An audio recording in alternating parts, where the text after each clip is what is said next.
Hello friends, आप देख रहे हैं एनएन स्पोर्ट्स और मैं हूं रवीश। एनएन स्पोर्ट्स में आज बात करते हैं एक ऐसे वाकये की जिसको लेकर तमाम सवाल खड़े हो रहे हैं और ये सवाल है केकेआर वर्सेस पंजाब किंग्स के मैच से जुड़ा हुआ। पंजाब किंग्स और केकेआर के बीच मुकाबला था अहमदाबाद में, जहां केकेआर को जीत मिली। इस जीत की काफी दरकार भी थी कोलकाता नाइट राइडर्स को, क्योंकि काफी समय से वो मुकाबले हार रही थी।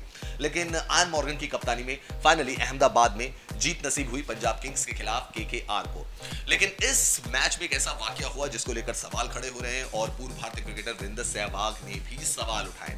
तो सबसे पहले जान लेते हैं कि वो वाकया आखिर क्या है। और सवाल ये उठ रहे हैं कि क्या डगआउट से आयन मॉर्गन को कुछ मदद की जा रही थी, यानी कि ग्राउंड के बाहर से भी कुछ ऐसे सिग्नल भेजे जा रहे थे जो शायद कप्तानी को लेकर रहे हो या फिर किसी और चीज को लेकर रहे हो।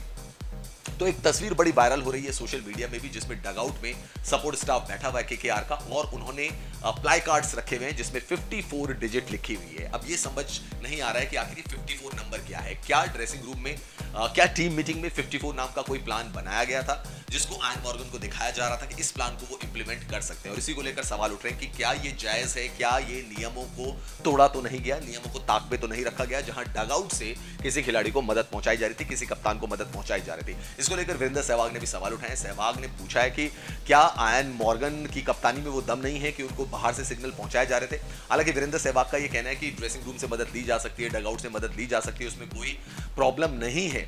लेकिन उन्होंने कप्तानी पर सवाल उठाए कि क्या आयन मॉर्गन, जो कि एक वर्ल्ड कप विजेता कप्तान है, क्या उनको मदद पहुंचाई जा रही थी, क्या उनकी कप्तानी में इतनी समझ नहीं है कि वो ऑनफील्ड डिसीजन खुद ले सके और उनको बाहर से कोई प्लान है वो बताया जा रहा था। लेकिन जो तस्वीर है वो काफी वायरल हो रही है, 54 नंबर उसमें लिखा हुआ है और शायद जो बहुत सारे लोगों ने जो इसका आकलन लगाया वो ये भी है कि क्या ये 54 कोई प्लान बनाया गया था डगआउट में या ड्रेसिंग रूम में या टीम मीटिंग में, जिस प्लान को इंप्लीमेंट करवाने के बारे में आयन मॉर्गन को कहा जा रहा था।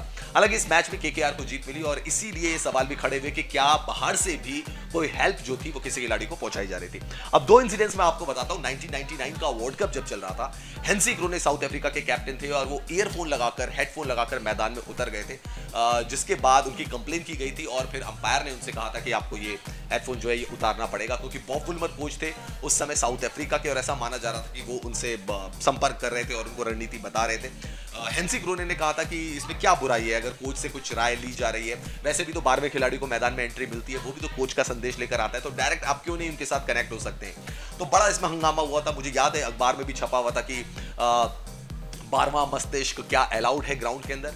एक और इंसिडेंस याद आता है, ब्रेनफील्ड वाला, जो बहुत ही फेमस इंसिडेंस है, जब स्टीव स्मिथ ने डीआरएस लेने के लिए अपने डगआउट की तरफ देखा था और फिर जब वो मदद मांग, वहां पे ऐसा लगा था कि वो मदद मांग रहे हैं, उसके बाद अंपायर ने उन्हें वार्न किया था कि आप मदद नहीं मांग सकते। विराट कोहली ने भी इसके बारे में शिकायत की थी स्टीव स्मिथ की और कहा था कि 3-4 बार ऐसा हो चुका है। फिर स्टीव स्मिथ ने कहा था कि ये ब्रेन फेड का वाकया है।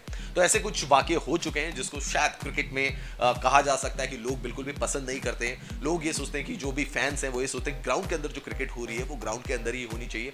बहुत सारे लोग ये भी कहते हैं कि ये नियमों का उल्लंघन है और समय समय पर अंपायर्स ने ऐसे कदम भी उठाए हैं कि उन्होंने रिस्ट्रिक्ट किया है कि बाहर से कोई मदद पहुंचाई जाए जब गेम ऑन है। अब देखते हैं इसको लेकर आईपीएल गवर्निंग काउंसिल की तरफ से क्या कुछ कहा जाता है, हमें थोड़ा इंतजार करना पड़ेगा। खैर, अगर आपको वीडियो पसंद आए तो इसे लाइक करें, जितना ज्यादा हो सके शेयर करें और ज्यादा जानकारी के लिए आप हमारे YouTube sports channel NN sports को सब्सक्राइब कर सकते हैं।